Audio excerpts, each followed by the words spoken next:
নমস্কার বন্ধুরা। নারীর স্বাধীনতা নিয়ে মোদি সাহেব খুব উদ্গ্রীব নাকি? আচ্ছা, মোদি সাহেব কয়েকদিন আগে একটি বিল পেশ করেছিল, তাতে অনেক অনেক নারীর প্রতিনিধিত্ব নাকি বাড়াবার কথা ছিল।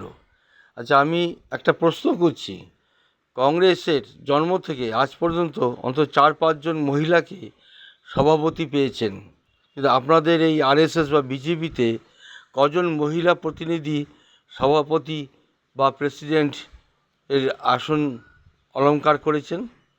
একজনও করেছেন কি? দেখুন, কংগ্রেসে এনি বেসান্ত, তারপরে আপনার সরোজিনী নাইডু, ইন্দিরা গান্ধী, এবং শেষে আমরা দেখতে পাই আপনার সোনিয়া গান্ধীকে সভাপতিত্ব করতে। পুরো দলটির একটি মাথা হিসাবে কাজ করেছে। কিন্তু আপনাদের দলে কোনো মহিলা কি, কোনো নারী কি পেয়েছে? সঠিক সম্মান পায়নি। আরএসএসও পায়নি, বিজেপিতেও পায়নি, জনসংঘ তো পায়নি। যাই হোক, আপনারা বড় বড় কথা বলছেন।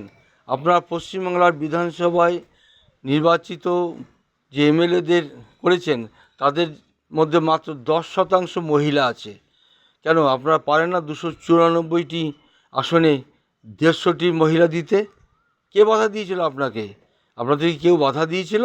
আপনাদের কেউ বাধা দিতে পারে? এই কথাটি মনে রাখবেন। আপনারা মুখে নারীর যে ভালো, এটা বলবেন না। আপনারা কোনোদিনই নারীকে ভালো দেখেননি। আপনাদের মনুসংহিতায় নারীকে নরকের কীট হিসেবে দেখেছে। তাই আপনারা মুখে যতই বড় বড় বুলি করুন, আর ওই চোখে কুমিরের অশ্রু হোক, নির্গত হোক, ওটাতে মানুষ ভুলবে না। আর যারা ভুলছে সেই সব মানুষকে বলছি, আপনারা একটু বিচার বিবেকে খাটান। নমস্কার।